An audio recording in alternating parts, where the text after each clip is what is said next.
থাকব না রে এ দুনিয়ায় থাকব না, কেমন করে থাকবারে মন, থাকতে তো দেওয়া হবে না। তুমি চাইলে হবে না রে, চাইতে হবে মোর মাওলা। ونعلمه من تأويل الأحاديث والله غالب على أمره ولكن أكثر الناس لا يعلمون। বন্ধুরা আমার, মিশরের যে ব্যক্তি তাকে ক্রয় করে নিয়েছিল, মনে রাখেন এই গেছে সপ্তাহে কিন্তু আমি এখান থেকে আমার গন্তব্যস্থলের দিকে যাইতে পারি নাই, কেননা ওই যে বলেছিলাম হযরতে ইউসুফ আলাইহিস সালামকে, যখন ওই বনের দলেরা কিনে নেওয়ার পরে মিশরের দেশে যাবার পরে যখন ইউসুফ আলাইহিস সালামকে ঘরের মধ্যে রাখলেন এবং তাকে বন্দী করে কিছুদিন বা কিছু সময় রাখার পরে যখন লোকালয়ে জানাজানি হয়ে গেল যে ইউসুফ নামে একটি পুত্র সন্তান এই বণিক দলে নিয়ে আইছে কোথায় থেকে জানো? তোমরা কি জানো? এই পুত্র সন্তান শিশুটি বলে এমন সুন্দর যে আমরা বলে সারা জীবনেও এরকম শিশু সন্তান দেখতে পাই নাই। কথা বলতেছিলাম, বণিকের দলেরা যখন ইউসুফ আলাইহিস সালামের এই কথাগুলো মানুষের জানা হয়ে গেল, তখন শেষ মুহূর্তে যখন বণিকের দলের সেই নেতার বাড়িতে মানুষের আনাগোনা অতিরিক্ত শুরু হয়ে গেলে, তখন কিন্তু ওই বণিকের দল টিকেট কেটে ইউসুফকে দেখাইতেছিল। ভাই আমার কথা সামনে পিছনে হয়ে গেছে, তারপরে বললাম সর্বশেষ ওই বণিকের দলের কমান্ডার যখন দেখলো মানুষের টিকিট কেটে ইউসুফকে দেখার জন্য দিন রাত ভরে পাগল আর পাগল।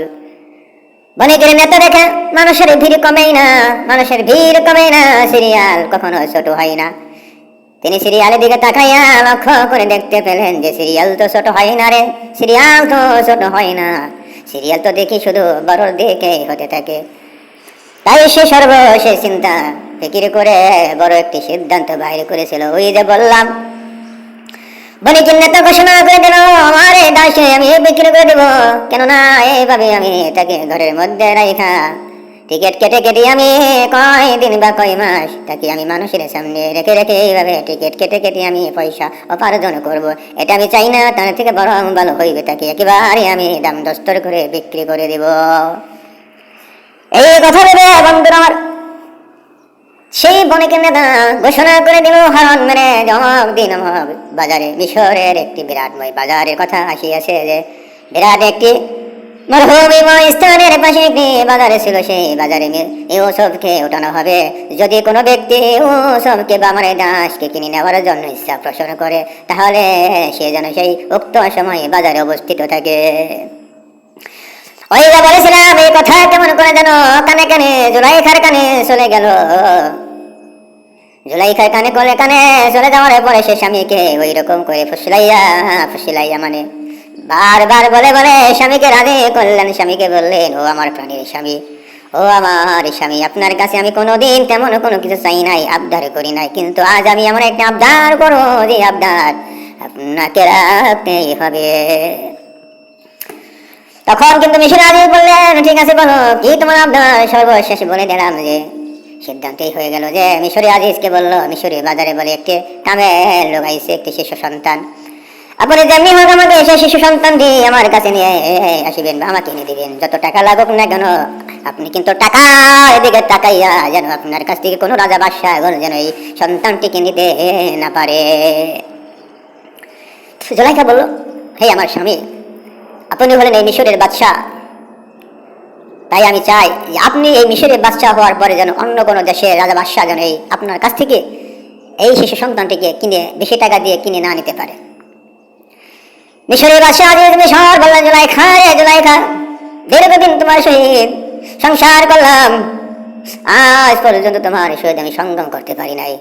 তোমার সহিত মানে আমি হাদিসে আইছে জুলাইখা কিন্তু মিশরি আজিজকে একটি শর্ত দিয়েছিলেন যে আমি, অর্থাৎ মিশরি আজিজ বারবার জুলাইখাকে বলতো, আরে জুলাইখা আমাদের শাদী হয়েছে, বিবাহ হয়েছে, ইসলামের কানুন আমাদের শাদী হয়েছে, বিবাহ হয়েছে, অতএব এখন আমরা স্বামী স্ত্রী হালাল হয়ে গেছে, অতএব আমাদের মাঝে আর কোনো বিধি নিষেধ নাই। এখন আমরা দুইজনে এক ঘরে অন্তরঙ্গ অবস্থান করতে পারবো, কোনো অসুবিধা নাই, কোনো ক্ষতি হবে না, হারাম হবে না। কেন? আল্লাহ রাব্বুল আলামিন আমাদের জন্য বিবাহ শাদীকে হালাল করে দিয়েছেন। রে জুলাইখা, আমি তোমাকে নবীর কলমা পড়ে বিবাহ করেছি, কিন্তু তারপরেও তুমি আমাকে একটু সময় বেঁধে দিয়েছ।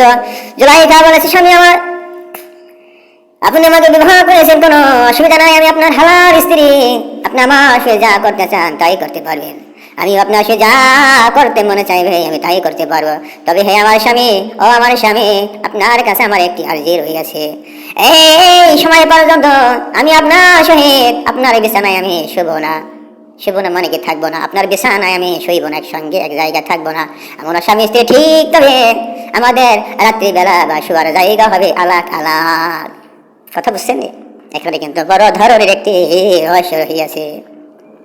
যেমন রহস্য ছিল রে পৃথিবীর মানুষ, রহস্য ছিল মা আসিয়া, আসিয়ার বেলায় আসিয়া যখন ফেরাউনের ঘরে দীর্ঘদিন সংসার করলেন, ফেরাউনের সঙ্গে শহীদ বিবাহ হয়েছিল মা আসিয়ার। আসিয়াও কিন্তু এরকম একটি সময় বেঁধে দিয়েছিল ফেরাউনকে। ফেরাউন বলেছিল, হে আসিয়া, আমরা এখন স্বামী স্ত্রী, অতএব আমাদের এখন আর কোনো বাধা নাই, এখন আমরা অন্তরঙ্গ স্থানে স্পর্শ করতে পারবো, কোনো বিধি নিষেধ থাকবে না। ওই আসিয়াও কিন্তু ওই রকম করে এইরকম করে তখনও ফেরাউনকে একটু সময় দিয়েছিলেন, যে বলেছিলেন, হ্যাঁ আমার স্বামী ফেরাউন, আমি মানি আমি আপনার স্ত্রী, আপনি আমার স্বামী, তবে হ্যাঁ আপনাকে আমি একটি নির্ধারিত সময় বেঁধে দিয়েছি বা বেঁধে দিয়েছি, এই সময় না হওয়া পর্যন্ত, এই সময় না আসা পর্যন্ত আপনি আমার গায়ে আমার শরীর স্পর্শ করতে পারবেন না। বুঝছেন? তখনকার যুগের মানুষ কেমন ছিল? রাজা, অথচ একজন রাজা, সে বিবাহ করছে, তারপরে সে তার স্ত্রীর গায়ে তার স্ত্রীর অনুমতি ছাড়া হাত দিতে পারবে না। তাহলে মনে করতে হবে যে স্ত্রী কত নম্বর আর স্বামীও কত নম্বর। স্ত্রীকে এরকম হতে হবে, এই দুব্বা মার্কা স্ত্রী হইলে হইলে হবে না, এই দুব্বা মার্কা স্ত্রী হইলে হবে না যে স্বামীর মনে কুটে কথা কয়ে অথচ আবার অসন্তুষ্ট করে রাখে। অনেকে বলে, এখন তো কিছু মোল্লারা বাইরে হয়েছে, মোল্লারা বয়ান করে নসিহত করে যে না, স্ত্রী পায়ে নিচে না, স্বামীর পায়ে নিচে স্ত্রী ভেস্ত না, মায়ের পায়ে নিচে সন্তান ভেস্ত। আমি বলবো, হ্যাঁ মূর্খের দল, হ্যাঁ মূর্খ জাত, মরবি, তুমি এখনো তোমার এলেম শিখা হয় নাই যে তুমি বলছো যে স্বামীর পায়ে নিচে স্ত্রী ভেস্ত না। তোমার কথা সঠিক না, মুহাম্মদ সাল্লাল্লাহু আলাইহি ওয়াসাল্লাম রাহমাতাল লিল আলামিনের কথা সঠিক, যেখানে রাসূল করিম সাল্লাল্লাহু আলাইহি ওয়াসাল্লাম বলেছেন যে স্বামীর পায়ে নিচে আল্লাহ রাব্বুল আলামিন জান্নাত স্ত্রীর জন্য রেখে দিয়েছেন। আর তুমি বলো 2 টাকার মৌলবি হয়ে বলো যে স্বামীর পায়ে নিচে স্ত্রী ভেস্ত না। ব্যাপক, তোমার মতো মোল্লাদের বয়ান শুনে মানুষের কোনো তাসির হবে না, আমি বলে দিলাম ইনশাআল্লাহ তাআলা। যাই হোক ভাই, আমার যে কথা বলতেছিলাম, এরকম করে মা আসিয়াও কিন্তু ফেরাউনকে সময় বেঁধে দিয়েছিলেন যে আমার স্বামী এই সময় না হওয়া পর্যন্ত আপনি আমার গায়ে হাত দিতে পারবেন না। ও আমার ভাইয়া, পৃথিবীর মানুষ, এটা কিন্তু আসিয়ার কথা ছিল না, এটা ছিল স্বয়ং আল্লাহ রাব্বুল আলামিনের কথা। আল্লাহ রাব্বুল আলামিন ঘরে দিয়েছিলেন যে হে ফেরাউন, তোমার সহিত এমন একটা নারী বিবাহ করে দিব, যে নারী হবে তোমার জামানায় সব থেকে বেশি সৌন্দর্যময়। কেননা এই নারী এমন একজন ব্যক্তির সহিত তার পরবর্তী সময় বিবাহ হইবে, সংসার হইবে। ফেরাউন, যদি তোমার মতো অপকর্ম ব্যক্তির সহিত এই আমার মনোনীত বান্দির বিবাহ হয় এবং তোমার সঙ্গে যদি আহার সহকর্ম বা অন্য কোনো কাজকর্ম হয়ে যায়, তাহলে এই আমার মনোনীত বান্দিকে, আমার পিয়ারা বান্দিকে আমি কেমন করে আমার সেই মনোনীত বান্দার সহিত বিবাহ দিয়ে দিব। এই জন্য বলে যে এরকম করে মা আসিয়া কিন্তু ফেরাউনকে সময় বেঁধে দিয়েছিল। যাই হোক, ওই সময় বেঁধে দেওয়ার পরে ওই সময় আসার আগে কিন্তু মা আসিয়া দুনিয়া থেকে চলে গিয়েছিল অত্যন্ত যন্ত্রণাময় আঘাতের পর আঘাত সহ করে দুনিয়া থেকে বিদায় হয়ে গেছে। এরকম করে জুলাইখা মিশর আজিজকে কিন্তু সময় বেঁধে দিয়েছিলেন যে হ্যাঁ আমার প্রাণের স্বামী মিশরি আজিজ, আমি আপনার স্ত্রী, আপনি আমার স্বামী, তবে হ্যাঁ আমি আপনাকে একটা সময় বেঁধে দিয়েছি বা বেঁধে দেব, এই সময়ের ভিতরে আপনি আমার গায়ে স্পর্শ করতে পারবেন না এবং আমিও আপনার সহিত এক বিছানায় শুইব না। দুনিয়ার মানুষ ভালো করে শোনো, এই কথা কিন্তু জুলাইখার না, জুলাইখা যতই সাল্লামের সহিত অপকর্ম করার জন্য মানুষ তো করুক না কেন, তারপরে কিন্তু মানুষ জুলাইখার পেছনে বড় একটি হাত রইয়াছে। যাই হোক আমার ভাইরা, এই জুলাইখা মিশর আজিজকে বললেন, আমার স্বামী, আমি জানি আপনি মিশরের বাদশাহ, মিশরি আজিজ, অতএব আপনার থাকাকালীন যেন আপনার সামনে থেকে এই সুন্দর জামাই শিশুটিকে যেন অন্য কোনো দেশের রাজা বাদশাহ বেশি টাকা দিয়ে যেন কিনে না নিতে পারে। ভাইয়ের আমার সে কথা, যে কথা ওই বণিক দলের নেতা ঘোষণা করার পরে হঠাৎ করে একদিন সে সময় মতো মিশরের একটি বাজারে এই ওষুধকে উঠাইল বিক্রির জন্য। বলা হয়েছে বিক্রির জন্য যখন মিশরের বাজারে উঠাইল, ওঠানোর পরে বিভিন্ন দেশ থেকে বিভিন্ন পুরোগারে রাজা বাদশারা আইছে বা বড় বড় লোকজন আইছে ওই বাজারে থেকে ওই শিশুটিকে কিনে নেওয়ার জন্য। যখন সমস্ত মানুষের আশা যাওয়া শেষ হয়ে গেছে, তখন সমস্ত মানুষ এক জায়গায় জমা হয়ে গেছে। এবার বণিকের দলের নেতা হাতের মধ্যে হরণ এই সাল্লামের এক পাশে বসে বলল আর দম দস্তর করতে শুরু করে দিল। এই সাল্লামকে চেহারা বসাইয়া বণিকের নেতা লোকজনকে এলান করে বলতে থাকলো, এখন তোমরা আপনারা দামাদাম করতে পারে। এখন ওই বণিকের নেতা হাতের মধ্যে হরণ নিয়ে বলতে শুরু করলো, এখন আপনারা দামাদাম করতে পারেন। তো প্রথমে এক দেশের রাজা বা বড় একটি লোক বড় লোক দাম করলো, বললো এর দাম কত? বণিকের নেতা বললো, আমি কিছু বলবো না, আপনি বলেন দেখি কত বলতে পারেন।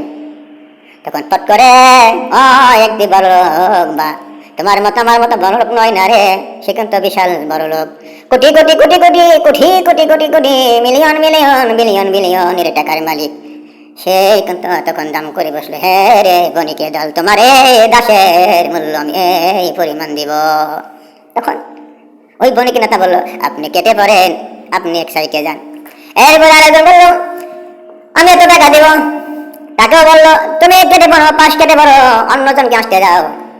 আবারও যখন আরেকজন বললো, রে বণিকের নেতা, আমি তোমার এই দাসের মূল্য এত মিলিয়ন টাকা দেব। তখন সে বলল, তুমি জায়গা খালি করে দাও, কেননা তোমার পরে কিন্তু অন্য একজন সে দাম করবে। ভাইয়ের আমার মিশরে আজিজ কিন্তু দূর থেকে লক্ষ্য করতে পেলেন, তিনি দেখতে পেল যে ওই বণিকের নেতা যে যত দাম করুক না কেন শুধু বলে কেটে বড় সাইডে নাও, এক জায়গায় সরে দাও, অন্যজনকে আসতে দাও। এরকম করতে করতে পুরা মজলিসটি ঘুরে শেষ হয়ে গেল, কিন্তু কারো দামে তিনি রাজি হলেন না। শুধু বলে সরে পড়ো কেটে পড়ো, সরে পড়ো কেটে পড়ো, আরেকজনকে আসতে দাও, সময় নষ্ট করিও না। তখন মিশরি আজিজ খেয়াল করে বগলি আসলো, আসার পরে বণিকের নেতাকে বলল, এই মিয়া তুমি কি পেয়েছ? আমি কিন্তু দূর থেকে লক্ষ্য করতে পেলাম, লক্ষ্য করলাম এই জায়গায় এতগুলো মানুষ এতগুলো দাম দস্তর করলো, কিন্তু তুমি একবারের জন্য কোনো একটি দামের প্রতি ঝুঁকলা না। তুমি শুধু বলতে থাকো কেটে পড়ো সরে পড়ো, সবাই নষ্ট করিও না, আরেকজনকে আসতে দাও। বণিকের নেতা, এটা তো কোনো নিয়ম না, এটা তো কোনো নিয়ম না, এটা তো কোনো কানুন না। কারণ একটা জিনিস বিক্রি করার জন্য বাজারে বাহারে নিয়ে আসা হইলে এক দাম নয়, দুই দাম নয়, তিন দামের মাথায় হয়তো দিয়ে দেওয়া হয়। কিন্তু তুমি দেখলাম এই তোমার দাসের ক্ষেত্রে কতগুলো দাম দস্তর হয়ে গেল, তারপরেও তুমি তোমার দাসে বিক্রি করার জন্য রাজি হইলা না। কেন হইলা না এবার তোমাকে বলতেই হবে।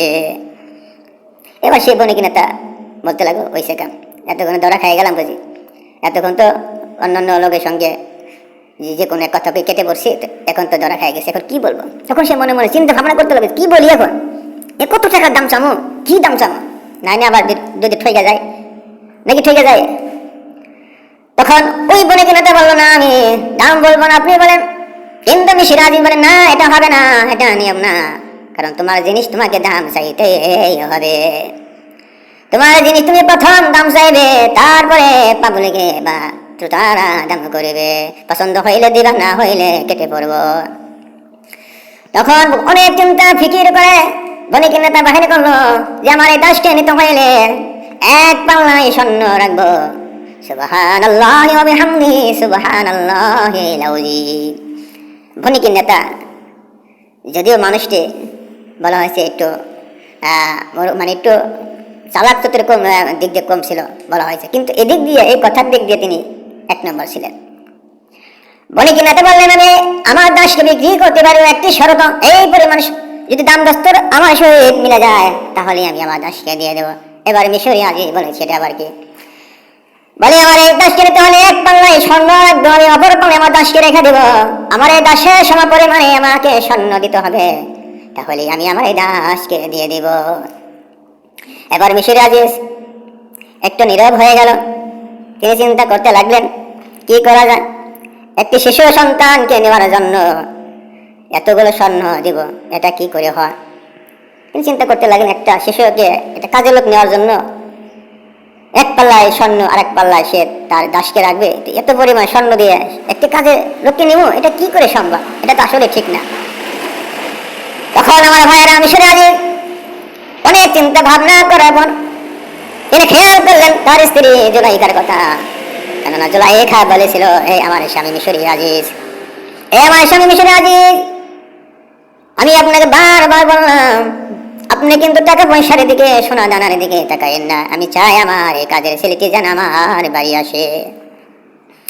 ওই কথাখানি মিশরি আজিজের মনের মধ্যে বাড়ি খেল। বাড়ি খাওয়ার সঙ্গে সঙ্গে মিশরি আজিজ বলে দিল, হ্যাঁ ঠিক আছে, তোমার কথায় আমি রাজি। তখন বলা হয়েছে ওই বনে কিনা দা মিজান নিয়ে আসলো, দাড়ি পাল্লা নিয়ে আসলো, বড় একটি দাড়ি পাল্লা নিয়ে আসলো। দাড়ি পাল্লা এনে এক পাল্লা ইউসুফকে উঠাইয়া দিল, অপর পাল্লায় সোনা দিতে স্বর্ণ দিতে শুরু করলো। বলা হয়েছে স্বর্ণ দায় আর ইউসুফের পাল্লা একটু একটু করে উপরে ওঠে। এইরকম করতে করতে যখন ওই পাল্লা স্বর্ণ দিয়ে ভরপুর করে দিল, তখন দেখা গেল সম পরিমাণ হয়ে গেল ইউসুফ এবং স্বর্ণের পাল্লা সম পরিমাণে ইউসুফ হয়ে গেল। বলা হয়েছে ওই যুগে তৎকালীন যুগে 2.5 মণ স্বর্ণ ইউসুফের ওজন হয়েছিল। সুবহানাল্লাহ, আল্লাহ তাআলার কারিশমা আরে মানুষ বুঝতে পারবা না। যদিও মানুষ ছোট হয়, তারপর আল্লাহ তাআলা তার ওজন বাড়াই দিয়েছেন।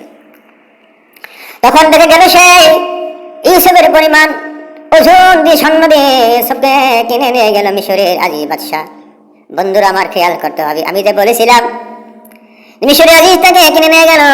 কিনে নেওয়ার পরে বাড়িতে যাই ইউসুফ আলাইহিস সালামকে লক্ষ্য করে বলল, এরে আমার স্বামী ইউসুফ, আমার স্বামী মিশরি আজিজ, আমার জন্য যে কোনো প্রকারে হোক না কেন ওই কাজে ছেলেটি আমার জন্য নিয়ে আসবেন। এই কথাটি বলেছিল জুলাইখা তার স্বামী মিশরি আজিজকে। সেই কথাটি মনে করে বাড়িতে আসার পরে বলল, আমার স্ত্রী, আমি তোমার কথা রেখেছি, এবার আমি নিয়ে আইছি তোমার সেই কাজের মানুষটি। তবে হ্যাঁ শোনো রে জুলাইখা, জুলাইখা, আমি তোমার কথা রেখেছি, কিন্তু তুমি এখন আমার একটি কথা রাখবা। জুলাইখা বলে, বলুন স্বামী, আমার কি কথা আপনার রাখতে হবে? এবার মিশরি আজিজ বলল, এই ছেলেটিকে কিন্তু তুমি কখনো একে কাজে ছেলে মনে করিও না, একে কিন্তু সম্মানের সহিত রাখতে হবে। এই ছেলেটিকে কখনো তুমি কিন্তু কাজের লোক হিসাবে ব্যবহার করতে পারবা না, এমনকি একে সামান্য কোনো পোশাকে রাখতে পারবে না। বলা হয়েছে একে তুমি সব সময় রাজকীয় পোশাকে রাখবা। আমি মিশরি আজিজ এই পোশাকে বাদশাহী করি। বলা হয়েছে মিশরি আজিজ বলেছিলেন যে আমার অর্থাৎ এই ছেলেটিকেও আমার মতো রাজকীয় পোশাকে তোমাকে রাখতে হবে। খবরদার এর সহিত যেন কোনো পুরকালের কোনো ত্রুটি বিচ্যুতি যেন না হয়।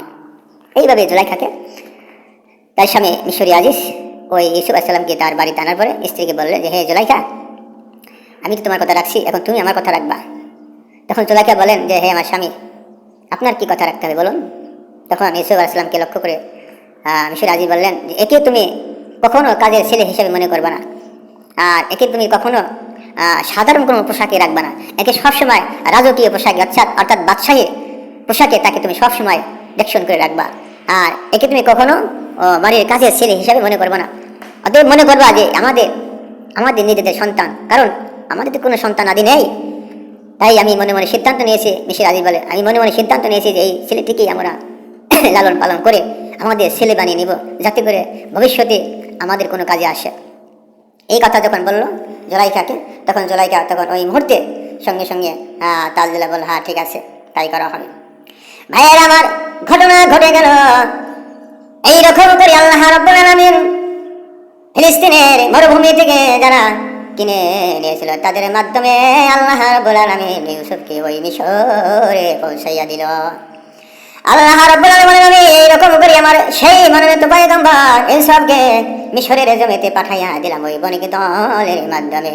আল্লাহ তাআলা বলেন, বান্দা ও বান্দা, তোমরা জানো না কখন কোন সময় আমি আল্লাহ রাব্বুল আলামিন কি করে বসি, তোমরা কিন্তু সেটা বুঝতে পারো না। কেননা তোমরা বুঝতেই বা পারবা কেমন করে, আর আমি আল্লাহর কুদরত তোমরা বোঝার মতো ক্ষমতা রাখো না। এই জন্যই বলা আছে মিশরে প্রতিষ্ঠিত করার উদ্দেশ্য হচ্ছে সে ন্যায় প্রতিষ্ঠা করবে, মানুষের সামাজিক ও রাষ্ট্রীয় কাজে নেতৃত্ব দিবে, আল্লাহর কিতাব বিধি বিধান শিখে তা জারি করবে, বা রাজকীয় লোকদের সাথে ওঠা বসা করে রাষ্ট্রীয় রীতিনীতি কথাবার্তা বা ধরন ধারণ শিখবে। সুবহানাল্লাহ। এবং স্বপ্নের ব্যাখ্যা সমূহ যে কোনো কথার মর্ম অনুধাবনে যোগ্যতা অর্জন করবে। তাফসীরে মাজহারিতে উসমানীতে বলা হয়েছে, আলাম্মা বালাগা আশদ্দাহু আতাইনা হুকমা ওয়া ইলমা ওয়া কাযালিকা নাজজিল মুহসিনিন। এইসব যখন পূর্ণ যৌবনে উপনীত হলো তখন আমি তাকে হিকমত ও ইলম দান করলাম। যারা সৎকর্ম করে এইভাবে আমি তাদেরকে প্রতিদান দিয়ে থাকি। আল্লাহ তাআলা বলেন যে আমার যে সমস্ত বান্দা বান্দিরা সৎ কর্ম করবে, অসৎ কর্মকে পরিত্যাগ করে যখন তারা সত্য পথে চলবে, সত্য রীতিনীতির উপর চলবে, আল্লাহ বলেন আমি এইভাবে তাদেরকে তাদের সেই কর্মের বিনিময় প্রতিদান দিয়ে থাকি।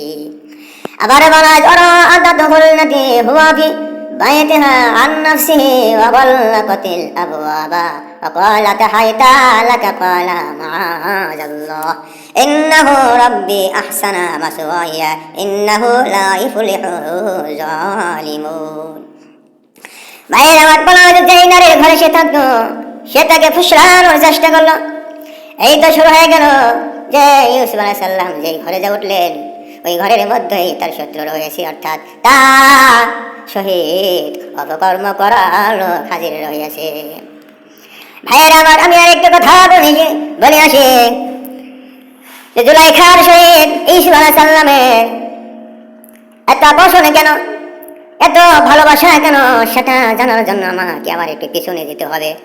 বলা হয়েছে মিশরের আজিজ যখন মারা গেলেন, পরবর্তী সময় মিশরের আজিজ যখন মারা গিয়েছিলেন বা ওই জুলাইখার বাবা জুলাইখাকে বিবাহ দেওয়ার জন্য বিভিন্ন সময় বিভিন্ন মানুষের মাধ্যমে বলা বলি করে তাকে বলতো, হ্যাঁ মা জুলাইখা তোমাকে বিবাহ দিয়ে দিতে হবে, তুমি বড় হয়ে গেছো, এখন তো বড় হওয়ার পরে তোমাকে বিবাহ শাদী দিতে হবে। বলা হয়েছে ইউসুফ আলাইহিস সালাম তখন ছোট্ট প্লাবন ছিলেন। জুলাইখাকে যখন জুলাইখার বাবা বিবাহ শাদী দেওয়ার জন্য বলতেন, বলা হয়েছে বিভিন্ন দেশের রাজা বাদশাহগণেরা জুলাইখাকে বিবাহ করার জন্য পাগল হয়ে গেছিল। যখন জুলাইখার বাবা জুলাইখাকে বিবাহ দেওয়ার জন্য ঘোষণা করে দিয়েছিলেন যে আমার মেয়ে জুলাইখাকে বিবাহ দেওয়া হবে, অতএব তোমাদের মধ্যে যদি কারো বিবাহ করার ইচ্ছা হয়, পছন্দ হয়, তাহলে তোমরা আমার মেয়ে জুলাইখাকে বিবাহ করতে পারো। জুলাইখাকে বিবাহ করতে পারো, কোনো অসুবিধা নাই। আমার মেয়ে যদি তোমাদেরকে পছন্দ করে তাহলে তোমার সহিত আমার মেয়ে জুলাইখার বিবাহ দিয়ে দেব। তবে হ্যাঁ, কোনো টাকা পয়সা লাগবে না, কি সই লাগবে না রে, শুধু আমার মেয়ে জুলাইখার পছন্দ লাগবে। আমার মেয়ে জুলাইখা যদি একটি কানা ন্যাংরা অথর ছেলেকেও যদি পছন্দ করে বসে, তাহলে আমি জুলাইখার বাবা আমার মেয়ে জুলাইখাকে তার হাতে উঠাইয়া দেব। বলা হয়েছে জুলাইখাকে যখন বিশাল ইতিহাস পিছনে চলে গেলাম, জুলাইখাকে যখন বলা হইতো জুলাইখা তোমাকে বিবাহ দিয়ে দেব, এই বিবাহ কথাবার্তা বলার পরে যখন জুলাইখাকে বলা হতো, তখন জুলাইখা ঘুমের ঘরে একদিন স্বপ্ন দেখলেন যে এমন একটি সুদর্শন একটি যুবক তার সামনে আসিয়াছে। এত সুন্দর যুবক পৃথিবীর জমিনে আর হতে পারে না, এত সুন্দর যুবক, সুদর্শন গঠন একটি চেহারাময় আকর্ষণময় একটি চেহারা যুবক জুলাইখার স্বপ্ন যুগে এসেছিল। জুলাইখাকে সে স্বপ্ন যুগে দেখা দিয়েছিল, এর পৃথিবীর মানুষ এই কারিশমা কিন্তু আমার আল্লাহ তাআলা ঘটাইয়াছিল। ভাইয়ের আমার সেই স্বপ্ন যুগে জুলাইখা কিন্তু সেই ইউসুফকে দেখেছিল। ঘুমের ঘরে স্বপ্নের মাধ্যমে জুলাইখা এই 7 বছর বা 6 বছর ইউসুফ আলাইহিস সালামকে কিন্তু তিনি সুদর্শন একটি পুরাপুরি যৌবন একটি সুদর্শন যুবক দেখেছিলেন। তখন এই স্বপ্নে দেখার পরে থেকে জুলাইখা এই যুবকের প্রতি তিনি আকর্ষণ হয়ে গেলেন। এই যুবককে তিনি ভালোবাসতে শুরু করে দিলেন এবং তিনি মনে মনে সিদ্ধান্ত করলেন যে আমি এই যুবককে যদি না পাই, যতক্ষণ পর্যন্ত এই ছেলেকে না পাইব ততক্ষণ পর্যন্ত আমি জুলাইখা কোনো শাদী বা বিবাহ করব না। বিশাল ঘটনা শেষ করে দিলাম। ইতিহাস অনেক বড়। এই ইতিহাস বলতে গেলে দিন শেষ হয়ে যাবে, রাত শেষ হয়ে যাবে। কেননা আল্লাহ রাব্বুল আলামিন পবিত্র কোরআনে কারিমের মধ্যে সব থেকে বেশি সমস্ত পয়গম্বর থেকে পরিপূর্ণভাবে ইউসুফ আলাইহিস সালামের ঘটেন। সর্বপ্রথম যখন জুলাইখার বাবা জুলাইখাকে বিবাহ দেওয়ার জন্য ছেলে পাত্র দেখতে আরম্ভ করলেন, যে কোনো পাত্রর কথাই বলুক না কেন, দেখানো হয় না কেন, জুলাইখা পাত্রকে পছন্দ করে না। না করার বিনিময় বলা হয় যে বিবাহ সর্বপ্রথম মিশরি আজিজের সহিত হওয়ার আগে এই কথা বলা হয়েছিল। এই কথাখানি মিশরি আজিজের সহিত জুলাইখার বিবাহ হওয়ার আগের কথা। যে সর্বপ্রথম যখন জুলাইখাকে বিবাহ দেওয়ার জন্য ছেলে দেখা হয়, তো যে কোনো ছেলেকে দেখা হয় না কেন, দেখানো হয় না কেন রে, জুলাইখা সেই ছেলেকে পছন্দ করে না। আর কেমন করে পছন্দ বা করবেন, কেমন করে পছন্দ করবেন বা কেমন ওই যে স্বপ্ন যোগী, যে স্বপ্নের নায়ককে দেখিয়েছেন। যেমন বাংলাদেশে একটি কথা আছে, স্বপ্নের নায়ক বলে সালমান শাহ। এই সালমান শাহর জন্য বলে হাজার হাজার মেয়েরা তার সঙ্গে সঙ্গম না পাওয়াই বলে গলায় ফাঁসি দিয়ে মরে গেছে। আমি বলবো তোরা সব নারী বা মেয়েরা জাহান্নামে চৌরাস্তায় বসে থাকবি যদি সত্যই যদি এটা তোরা করে থাকোস, এই সালমান শাহর জন্য যদি তোরা গলায় দড়ি দিয়ে মরে থাকোস। এই আর কি সুন্দর। সালমান শাহর জন্য যদি দুনিয়ার স্বপ্নের নায়কের সালমান শাহর জন্য যদি 10 জন বা শত মেয়েরা গলায় রশি দিয়ে ফাঁসি দিয়ে মরতে পারে, তাহলে আল্লাহর পয়গম্বর হযরত ইউসুফ আলাইহিস সালামের জন্য কত লক্ষ মেয়েরা ফাঁসি দিতে পারে। কেন দেবে না রে? এই সালমান শাহ কি সুন্দর ছিল। ওই যে বলেছিলাম আমার নবী, প্যারা নবী মুহাম্মদুর রাসূলুল্লাহ সাল্লাল্লাহু আলাইহি ওয়াসাল্লাম বলেছিলেন, আমার ভাই ইউসুফকে আল্লাহ তাআলা পৃথিবীর অর্ধেক সৌন্দর্য দিয়ে বানাইছিলেন। আবার ব্যাখ্যায় আসিয়াছে শুধু ইউসুফ নয়, জুলাইখাকেও আল্লাহ তাআলা পৃথিবীর অর্ধেক সৌন্দর্য দিয়ে বানাইছিলেন।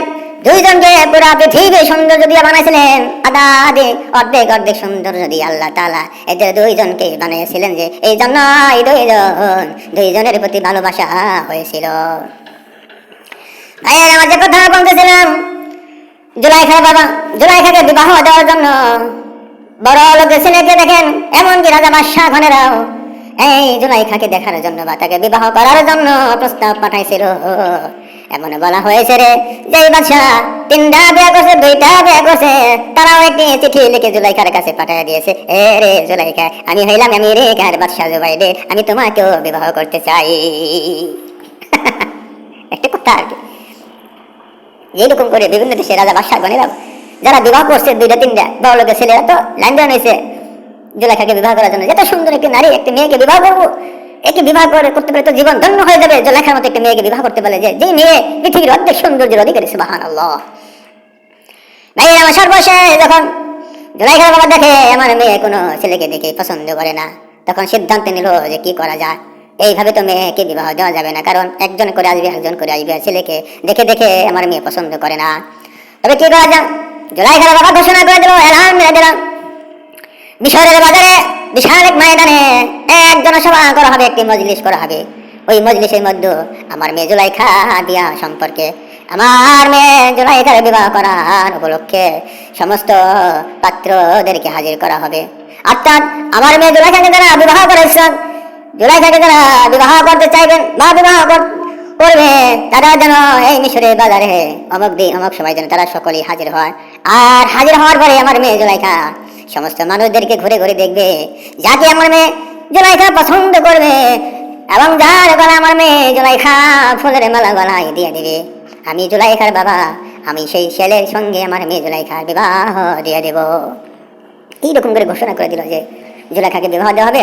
তো অতএব অমুক দিন অমুক মাসে অমুক তারিখে মিশরের বাজারে বিশাল একটি জনসভা আয়োজন করলো, মানে মানুষদেরকে আসার জন্য একটি প্রোগ্রাম করে দিল যে এই দিন তোমরা সকলে আসবা, যারা যারা আমার মেয়ে জুলাইখাকে বিবাহ করার ইচ্ছা আছে তারা সকলে যেন ওই দিন ওই সময় হাজির থাকে।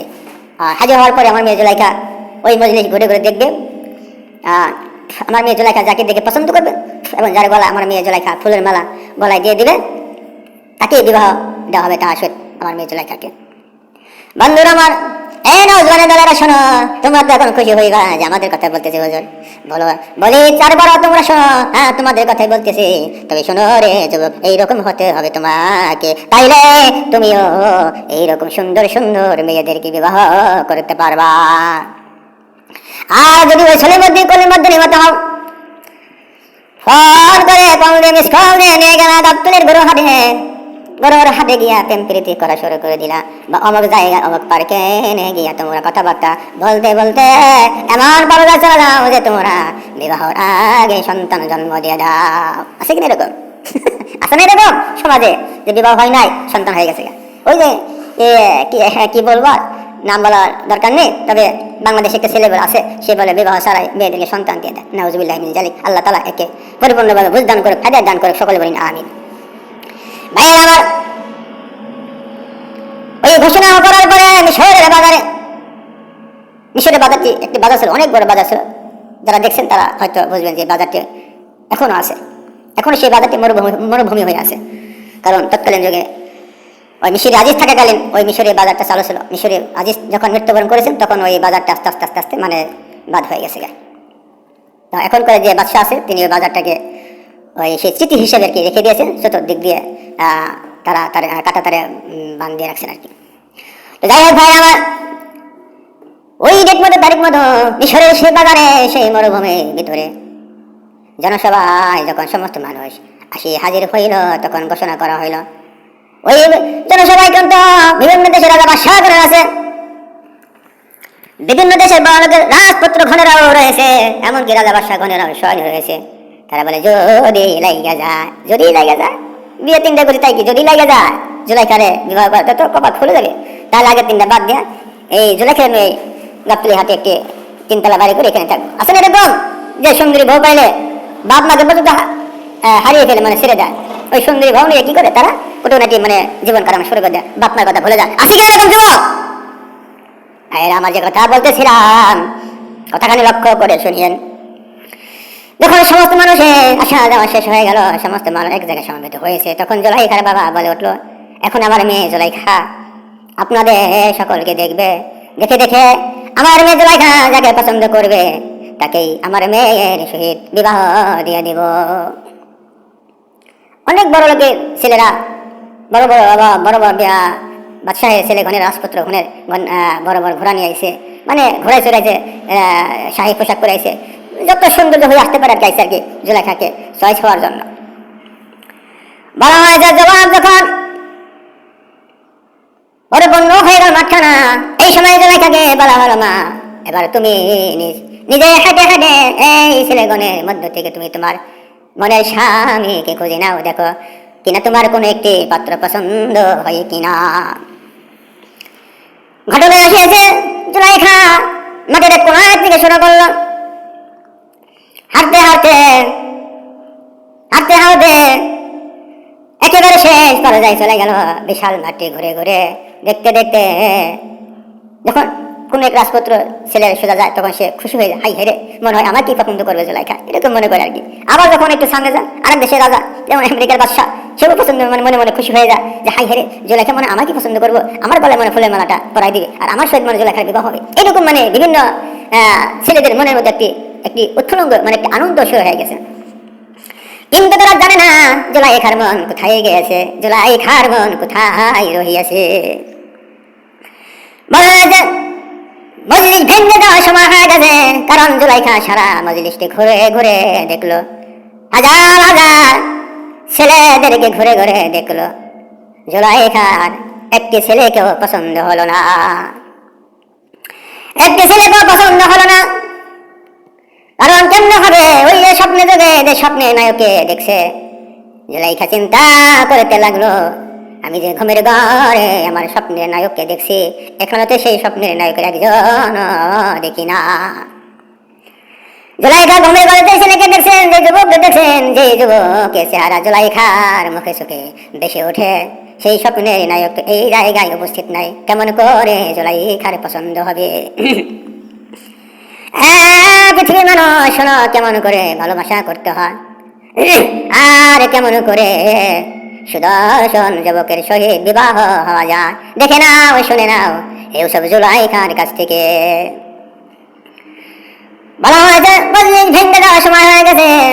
এই মধ্যে বলা হয়েছে এই উসমান সাল্লাম ছোট্ট ফুলাবান ওই যে আসিয়াছে 6 বছর বা 7 বছর বয়সে ইউসুফ আলাইহিস সালাম কেমন করে যেন শুনছে এই জায়গায় যেন একটি মজলিস হইতেছে, কিন্তু ইউসুফ জানে না যে এই জায়গায় জুলাইখার কাহিনী চলতেছে।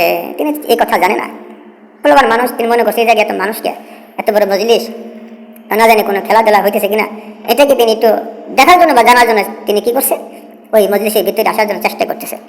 মজলিসের কাছে কাছে যখন আইছে, তখন তিনি বলা হয়েছে প্রায় অর্ধেক মজলিস পর্যন্ত সে দেখছে কোন জায়গা দিয়ে ভিতরে ঢোকা যায়। এই অর্ধেক মজলিস ঘোরার পরে সে কোনো জায়গা পায় নাই। দেখে যে মানুষ এমন ভাবে দাঁড়াইছে যে একজনের পর একজন, মানে কোনো সিবিটিভি নাই, কোনো ফাঁকা নাই। তখন হঠাৎ করে ইউসুফ আলাইহিস সালাম দেখতে পেলেন যে একটি মোটা মানুষ 2 পাও ফাঁক করে দাঁড়িয়ে আছে, কোথাও কোনো ফাঁকা নাই। ওই মোটা মানুষটির 2 পায়ের মাঝখানে দিয়ে একটু ফাঁকা রয়েছে, কারণ মোটা মানুষের একটু স্বাভাবিক 2 পাও সরাই দিয়ে দাঁড়া। তখন সেই ছোট্ট পোলাপান ইউসুফ ওই মোটা মানুষটি 2 পায়ের চিবি দিয়ে ফুস করে দৌড় দিয়ে ঢুকে ভিতরে এসে পড়ছে। যখন ভিতরে এসে পড়ছে, তখন জুলাইখা মজলিস থেকে বাইরে হয়ে যাওয়ার সময় হয়ে গেছে। এইরকম করে আমার আল্লাহ রাব্বুল আলামিন কারিশমা ঘটাইয়া দিলেন। জুলাইখা যেমন করে যেন পিছনের দিকে তাকাইছে, পিছনের দিকে তাকানোর পরে দেখে সেই স্বপ্নের মানুষ হাজির হয়ে গেছে। সুবহানাল্লাহ, সেই স্বপ্নের মানুষ জুলাইখার সামনে হাজির হয়ে গেছে। যখন জুলাইখা পিছনে দিকে তাকাইয়া এই সাল্লামকে দেখতে পেল, আর জুলাইখা সঙ্গে সঙ্গে দৌড় পাইরা একটা দৌড় দেয় জুলাইখার হাতের মধ্যে ফুলের মালাটি লইয়া দৌড় পাইরা ইউসুফ আলাইহিস সালামের কাছে আইসা টাপা দিয়া ইউসুফের গলায় ফুলের মালা পরাইয়া দিলেন। আর তখন ওই জুলাইখার বাবা সেই ছোট্ট ছেলে ইউসুফকে ধরে নিলেন যে একেই আমার মেয়ের সহিত বিবাহ দেওয়া হবে। ভাইয়ের আমার বিভিন্ন তাফসীরকার বর্ণিত ইতিহাস আসিয়াছে। এই ঘটনাটি হতে পারে যে ইউসুফ আলাইহিস সালাম এই মজলিসে হাজির হওয়ার বিনিময়ে তাহার সহিত জুলাইখার বিবাহ হওয়ার বা ওখান থেকেও তার বিবাহ হওয়ার সূত্রপাত শুরু হয়ে যায়। কিন্তু আসলে মূল কথা কিন্তু এখানেও পছন্দ করার পরে, একে দেখার পরে, তার গলায় মালা করার পরেও কিন্তু ওই সময় জুলাইখার সহিত ইউসুফের বিবাহ হয় নাই। এমনকি ওই মিশরের বাসা জিদের ঘরে থাকাকালীন যে কর্মকাণ্ড শুরু হয়ে গেল, আবার চলে এলাম আমার গন্তব্যস্থলে। কেন না ওই জায়গায় পর্যন্ত আসিয়াছে। ভাইয়ের আমার যেখানে যেই পর্যন্ত আসিবে সেই পর্যন্তই বলা অনিবার্য, এর বেশি বলা যাবে না, কমও বলা যাবে না। কেননা কিয়ামতের ময়দানে বান্দাকে বলা হবে, বান্দা তুমি কি এই ইতিহাস সম্পর্কে পুরোপুরি ভাবে জানছো, কি বুঝছো? যদি বলে বান্দা হ্যাঁ আমি এই ইতিহাস সম্পর্কে বা এই কথা সম্পর্কে বা এই ঘটনা সম্পর্কে জানতাম, তাহলে আল্লাহ তাআলা বলবেন তাহলে আজ হাসরের ময়দানে, কিয়ামতের ময়দানে তুমি বলো, আর আমার ফেরেশতারা তোমার সেই কিশোর ইতিহাসে ডাইরে খুলে বলবে। আল্লাহ তাআলা তাদের ফেরেশতাকে বলবে, এ আল্লাহ তাআলা বলে ফেরেশতারা আমার এই বান্দার রেকর্ডিং শুরু করে দাও, ভিডিও শুরু করে দাও, চালু ওপেন করে দাও। আমার বান্দা মুখে মুখে বলবে, আর তোমরা রেকর্ডিং চেক করো, ভিডিও চেক করো, দেখো আমার বান্দার কথার সঙ্গে মিল আছে কিনা। যদি মিল থাকে তাহলে বেঁচে যাবে, আর যদি মিল না হয় তাহলে কথায় আসিয়েছে, ব্যাখ্যায় আসিয়েছে জাহান্নামের আগুনের কেচি দিয়ে বান্দার জিহ্বা খানে কেটে দেওয়া হবে। এই জন্যই বলা হয়েছে মানুষ কথা বলার সময় খুব সাবধানতা অবলম্বন করে কথাবার্তা বলতে হবে। কেননা তোমাকে হাসরের ময়দানে কিন্তু আল্লাহ তাআলার সামনে আল্লাহ তাআলার কাঠগড়ায় দাঁড়াইতে হইবে। ভাইয়ের আমার ইতিহাস বিশাল বড় শেষ করে দিলাম। আল্লাহ তাআলা যদি তৌফিক দান করে